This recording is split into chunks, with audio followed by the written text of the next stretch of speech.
Nicknames of 7 of the best ball handlers in NBA history. Coming at ya.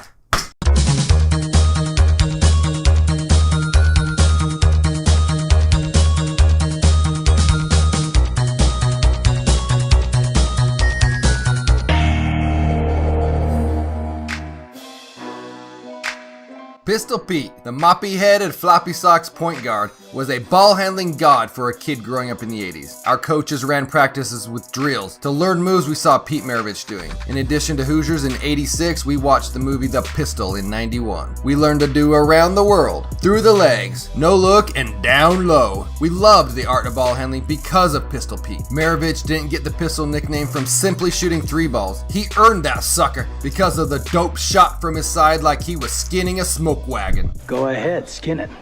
Skin that smoke wagon and see what happens. The shot motion from his hip was original then and still unique today. With the god status of Pistol Pete comes legends about the boy from Pittsburgh. Legends say that young Pete would dribble a basketball outside of a passenger car window moving at 20 miles per hour, and allegedly Pete would bounce a ball throughout entire movies at the local theater. Opponents remember Maravich laughing at them as he passed them on the court, dribbling circles around them. Pistol Pete wagered and won bets from spinning a ball on his finger and knuckles for up to an hour. And you can't not love how Pistol Pete flows as smoothly as his game. Like Yosemite Sam, Pistol Pete sounds like a cartoon character, and his actions on the court appeared to be from an animator's imagination. He ain't.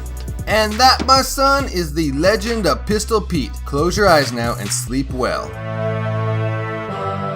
The year is 1991. I'm hanging around a friend's house. He turns on the NBA Finals between the Lakers and Bulls. The friend, let's call him Dustin. He begins talking about a player named Earvin Johnson. He goes on and on about him, and I finally ask, who are you talking about? What you talking about? Well, when he tells me, I don't believe my ears. I said, no, what? When he says that Earvin is magic, I say, no, Magic is Magic. As kids, we thought Magic was his real name, and we thought the name fit him so well. Magic was a wizard on the court, mastering the black arts of every position at 6'9". The nickname comes from Magic's high school days. Everett High School in Lansing, Michigan was expected to be last in the conference in 1974. The season started out very well at 7-0, and then they played the conference winner from the previous season. Magic and the Everett Vikings blew out the game. A 15-year-old Earvin recorded 38 points, 19 rebounds, and 18 assists. A news writer dubbed Earvin Johnson as Magic. Earvin's mother hated the nickname, thinking the name was sacrilegious. Guess what, mother?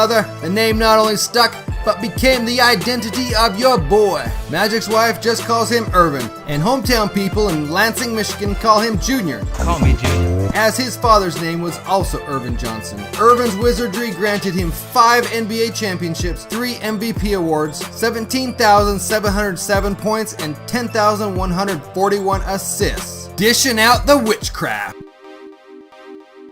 Rafer Alston's nickname is one of those that make you go, where the heck did that name come from? Like Willie Mays being the Say Hey Kid and Tony Romo as We Always Have Next Year. Do you think I made that second one up? I just made that up. The song Skip to My Lou was a partner-stealing dance song from the 1840s. It's been sung by Judy Garland and Bing Crosby, sung on Pee-wee's Big Adventure, featured on Just Dance Kids 2014, and played on the video game Oregon Trail. How in the holy hell of tarnation did a street ball prodigy get nicknamed a song sung on Barney and Friends? Rafer played at Rucker Park as a kid, the same place that Julius Erving got his nickname. That is some serious shit.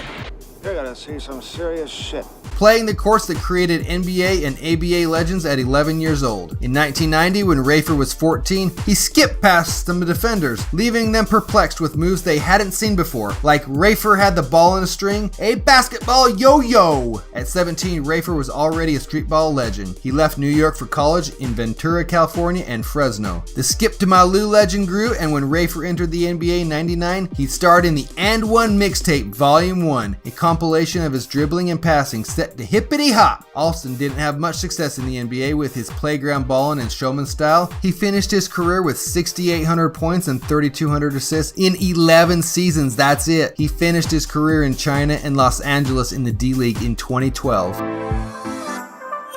Just for a moment. Let's go with the idea that black b-ball players have the best handles, the best hops, and the best moves. Now, imagine that a white dude from West Virginia was heads above all others during the 2000s with his jaw-dropping dribbles, unbelievable passes, and eye-catching moves. A media relations assistant with the Sacramento Kings figured a black baller was the epitome of basketball artistry. Now, the Kings have this white guard in '98 that does it all. Stephanie Shepard came up with the nickname because of Williams' style, his flash and pizzazz. Williams' play reminded her of the schoolyard street ball she saw in Chicago. Now, let's end with the idea that b-ball players of any race or ethnicity can forge and develop the same skills as Isaiah Thomas, Pete Maravich, Kyrie Irving, Gordon Hayward, Jeremy Lin, and Jason Williams. That's all I got for white chocolate. I just had to throw that in there. Houdini, the man of 1,000 lives, just not 1001. People in 1900 were entertained by Houdini's antics. They had seen magicians before, but none like Harry. Sports fans had been watching basketball since 1891, but not until 1950 had anyone seen anything like Bob Cousy. His playmaking ability entertained the fans, and Cousy amassed numerous awards for his magic. Fans couldn't believe what they were seeing when they saw Cousy dribble the ball around defenders and then pass it off no look or behind the back. Cousy was Pistol Pete before Pistol Pete was Pistol Pete. Cousy, the Houdini of the Hardwood, was on 6 NBA championship teams with the Celtics, including being the 1957 MVP. Bob played on 13 All-Star teams and led the NBA in assists for 8 straight seasons, finishing his career in 1970 with the most all-time, now number 17. Before Cousy entered the NBA, he was criticized for his flamboyant play style, much akin to a modern streetball player snubbed for his over-the-top antics. Even the Celtics coach, Red Auerbach, didn't like that Boston drafted Cousy. The Boston press, along with Red, saw Cousy as ineffective and that as soon as he tried his fancy dance stuff in the NBA, he would have the ball crammed down his throat. Cousy was the court general for the Celtics dynasty from 57 to 63. He retired at the young age of 35. His retirement ceremony in the Boston Garden was known as the Boston Tea Party. All joking aside though, it actually caused the crowd to cry over the departure of the Houdini of the Hardwood. President John F. Kennedy in 63 even lamented and noted that the game bears an indelible stamp of Cousy's rare skills. It may be surmised that Boston basketball wouldn't be the same today without Cousy. He was a magician of a point guard like none seen before him. Did you say Don't blink.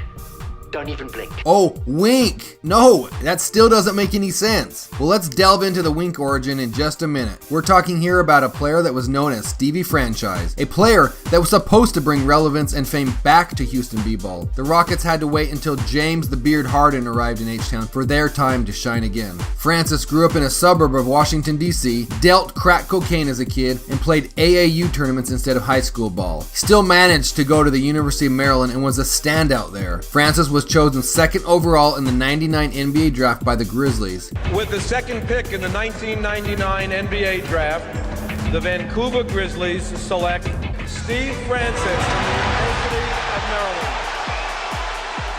Francis resorted to a public tantrum of his displeasure in being drafted by Vancouver and ultimately was traded to the Houston Rockets before the season began. He was chosen as the 2000 Rookie of the Year and played 9 seasons in the NBA. Francis got his Wink nickname as a kid because why the hell not? I hear there's a soda called Wink that has been sold on the East Coast for a while. In the same way, I consumed massive amounts of Surge in the 90s. Oh, with some good times. Little Stevie was always drinking Wink. Yes, it's that simple. You are what you drink. Be careful what you put in that next smoothie. You heard it from me first. The nickname continued with Francis, and word is that Wink later morphed into a description of Francis's speed on the court. He would move so quick that it seemed like a wink of an eye.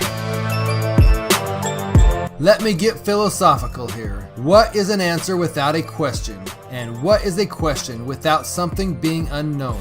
If you nickname a player The Answer, then you better be sure he can find solutions to his team's challenges. Allen Iverson was the answer for the Philadelphia 76ers, especially in 2000-2001 season when he led the Sixers to the NBA Finals. The Answer solved the problems on the court for the 76ers with confidence, tremendous scoring ability, and vicious crossovers. Iverson led the league in scoring 4 times, was the 2001 MVP, and his 29.7 points per game is the second highest highest playoff scoring average after Jordan. The Sixers NBA final team had the NBA sixth man in Aaron McKie and the defensive turret in Mutombo. However, Iverson had to be the man throughout the season and playoffs to carry this lightweight team. AI was the dude. There couldn't have been any other player crossing MJ up and been celebrated for it other than AI. The original leader of the new school, he was everything we idolized and more. He was the answer. That was the 7 nicknames of ball handlers that I thought were best. If you didn't like it, bring it! I love haters! If you think there's some others that we should include in future videos, leave it in the comments down below. And don't forget to subscribe, probably right here. And if you like this channel so much, tell others about it. Do it!